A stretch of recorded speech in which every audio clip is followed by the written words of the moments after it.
I got so motherfucking design on right now. Bring it down, bring it down, make it clap. I got 3 old thoughts on the block.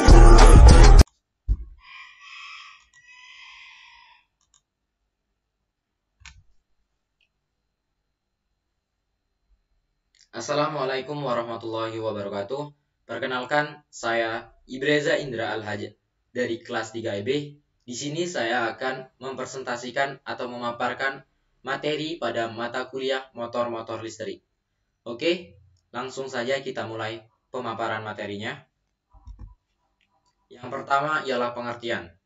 Motor listrik adalah sebuah perangkat elektromagnetis yang mengubah energi listrik menjadi energi mekanik.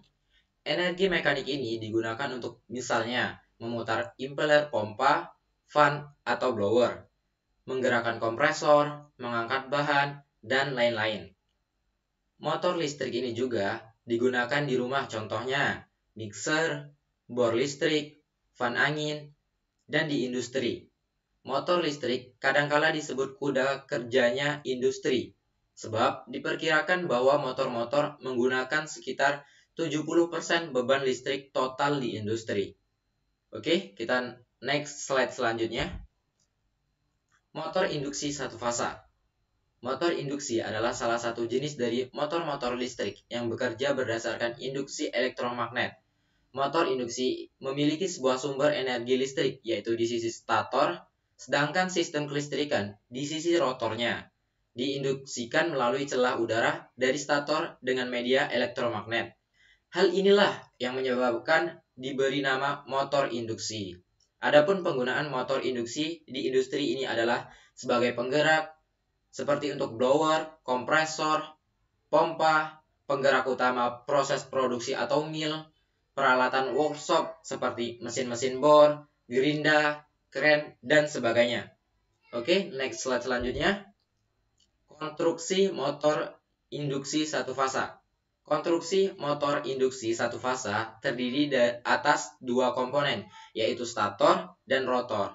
Stator adalah bagian dari motor yang tidak bergerak, dan rotor adalah bagian yang bergerak, yang bertumpu pada bantalan poros terhadap stator. Dapat dilihat dari PPT ini, yang sebelah kiri yaitu stator, dan yang sebelah kanan yaitu rotor. Oke, next.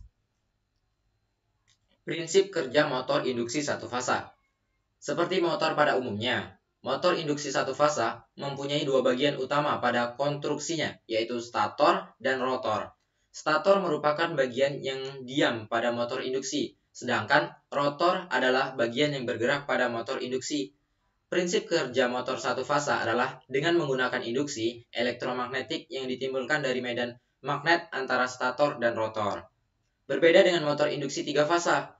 Motor induksi satu fasa pada dasarnya tidak dapat melakukan self-starting karena medan magnet yang dihasilkan akan bernilai netral apabila tidak ada perbedaan kondisi pada awal startingnya, sehingga diperlukan suatu kumparan bantu untuk mengawali berputar. Motor induksi satu fasa memiliki 2 belitan stator, yaitu belitan fasa utama atau belitan U1, U2, dan belitan fasa bantu atau belitan Z1, Z2. Oke, selanjutnya jenis-jenis motor induksi satu fasa. Yang pertama, motor fasa belah atau speed press motor. Yang kedua, motor kapasitor starting kapasitor motor. Yang ketiga, motor kapasitor running kapasitor motor. Yang keempat, motor kutub bayangan set pole motor. Oke, selanjutnya. Adapun keuntungan dan kerugian motor satu fasa ini. Keuntungannya yaitu lebih murah. Jika salah satu fase gagal, dapat dialihkan ke fase kerja lainnya. Lalu cocok untuk konsumen rumah tangga karena memiliki pasokan atau fasa di rumah mereka, mudah didapat dan mudah diperbaiki. Adapun kerugiannya, tidak dapat menyala sendiri sehingga diperlukan komponen tambahan seperti kapasitor, saklar, sentrifugal, dan lain-lain yang mengurangi keadaan atau masa pakai motor dibandingkan dengan motor 3 fasa. Nah, adapun kerugiannya yaitu motor berdaya tinggi tidak dapat dibangun pada satu fasa. Untuk kekuatan yang sama, mereka relatif besar. Oke, next selanjutnya. Motor induksi 3 fasa.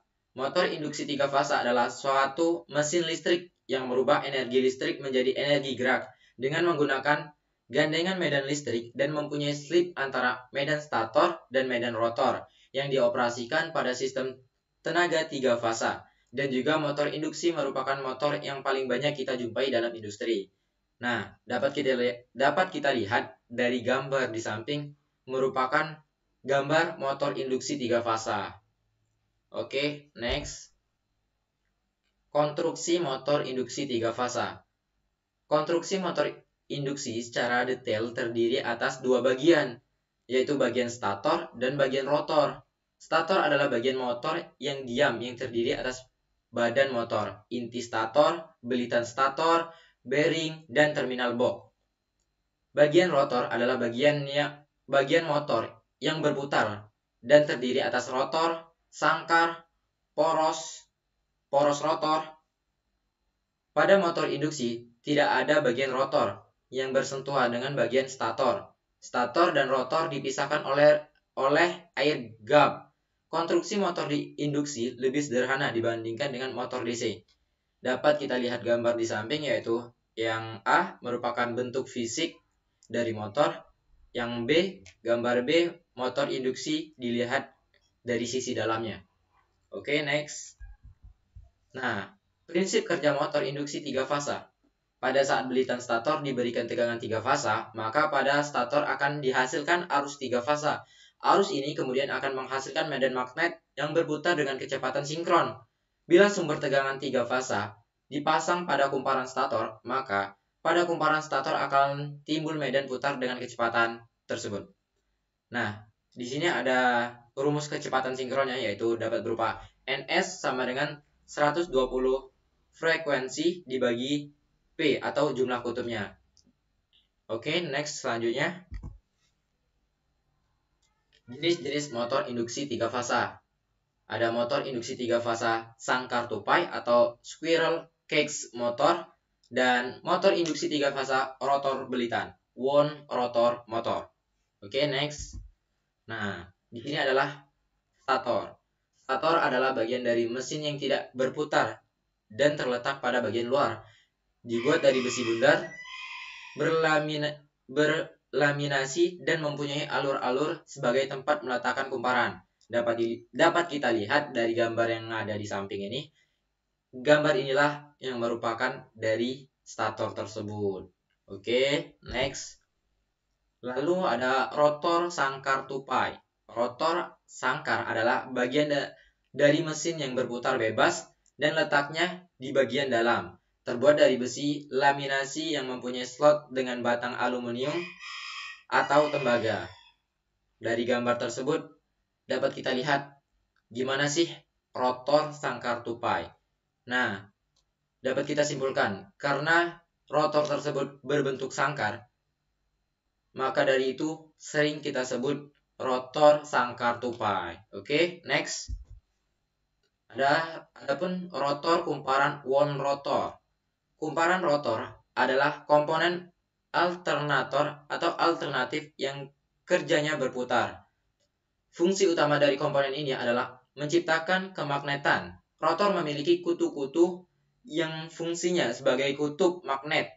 Pada saat komponen stator pada alternator mengalami kerusakan, maka tidak akan ada arus listrik yang tercipta.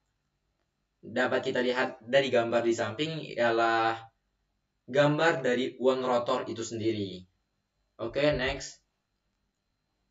Nah, tadi kan ada keuntungan dan kerugian motor 1 fasa. Di sini juga ada keuntungan dan kerugian motor 3 fasa.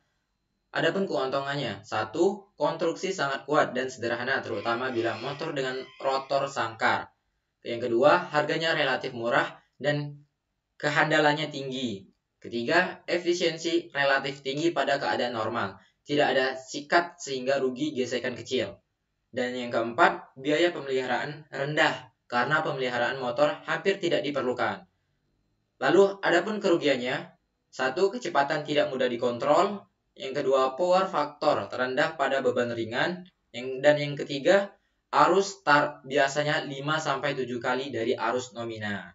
Oke, next selanjutnya ada prinsip kerja motor atau gaya Lorentz. Nah, di sini ada arus listrik yang dilambangkan dengan I yang dialirkan di dalam suatu medan magnet dengan kecepatan flux atau dilambangkan dengan B akan menghasilkan suatu gaya sebesar F sama dengan B dikali I dikali L. Dengan F yaitu gaya, B yaitu kerapan flux atau arus, I yaitu arus listrik, dan L yaitu konduktor. Adapun gambar yang dapat kita lihat dari PPT ini seperti ini, dan ada rumus Fleming tangan kanan yaitu F sama dengan Q kali V kali B dan dikali sin. Dan rumus Fleming kiri V sama dengan B kali I dan kali L. Oke, next. Rangkaian rotor. Nah, di rotor dalam tiap kondisi diperoleh kesimpulan. 1. Arus short circuit rotor dibatasi oleh impedansi rotor. Yang kedua, impedansi terdiri dari dua komponen yaitu 1. Resistansi rotor atau RR, 2. Reaktansi dari S XBR atau XBR reaktansi dari rotor pada standstill. Dan yang ketiga, selama reaktansi diri merupakan fungsi dari frekuensi reaktansi proporsional terhadap slip. Oke, next.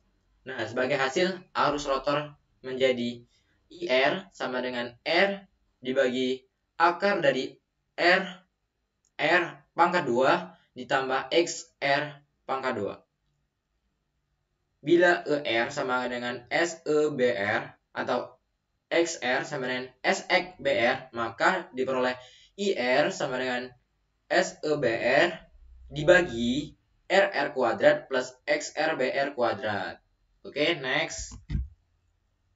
Jika penyebut dan pembilangnya dibagi dengan S, maka IR sama dengan EBR dibagi akar dari RR per S kuadrat ditambah XBR kuadrat. Pembagian dengan S merupakan titik referensi dari rotor ke rangkaian stator, sehingga rangkaian ekuivalen rotor per fasa menjadi seperti gambar di sini. Dari RR per S, lalu ada arus IR, lalu XBR, lalu dengan akhiran EBR. Oke, next. Nah, untuk tujuan menyamakan dengan rangkaian resistansi rotor RR yang sebenarnya, maka RR atau S dipisahkan dalam dua komponen. RR per S sama dengan RR per S ditambah RR dikurang RR. Atau RR per S sama dengan RR ditambah RR 1 per S dikurang 1. Sehingga rangkaian ekuivalen rotor menjadi sebagai berikut. Lalu, komponen daya pada rotor. Adapun komponennya yaitu rotor power input atau RPI. Yang kedua, rotor copper loss atau RCL. Yang ketiga, rotor power developed atau RPD. Dan yang ketiga, output power. Ketiga komponen daya tersebut didapat dari persamaan RR per S sama dengan RR plus RR dikali 1 per S dikurang 1. Bila ruas kanan dan ruas kiri dari persamaan ini dikalikan dengan 1 R kuadrat, maka IR kuadrat dikali RR per S sama dengan IR kuadrat RR plus IR kuadrat RR dikali 1 per S dikurang 1. Oke, next selanjutnya. Di mana IR kuadrat RR per S adalah rotor power input atau RPI. IR kuadrat RR adalah rotor copper loss atau RCL. IR kuadrat RR 1/S dikurang 1 yaitu rotor power developed atau RPD. Dapat disimpulkan RPI sama dengan RCL ditambah RPD. Oke, next selanjutnya hubungan RPD dengan RPI. RPI sama dengan IR kuadrat dikali RR per S. Dan RPD IR kuadrat dikali RR dikali 1/S dikurang 1. Lalu RPD sama dengan IR kuadrat dikali RR per S dikali I kurang S. Lalu didapat RPD sama dengan RPI dikali 1/S. Oke, next. Nah, adapun hubungan RCL dengan RPI ini. RPI sama dengan IR kuadrat dikali RR dibagi S. Dan SRPI sama dengan IR kuadrat dikali RR. Atau RCL sama dengan IR kuadrat dikali RR. Dan SRPI atau RCL sama dengan RCL sama dengan SRPI. Oke, next selanjutnya daya output. Nah, daya output adalah daya yang dibangkitkan di poros rotor. Dapat dinyatakan dengan persamaan POT sama dengan RPD dikurang rotasional. Rotasional adalah daya hilang yang disebabkan oleh gaya gesekan atau friksi dan angin kipas pendingin. Oke, selanjutnya yaitu torsi dibangkitkan.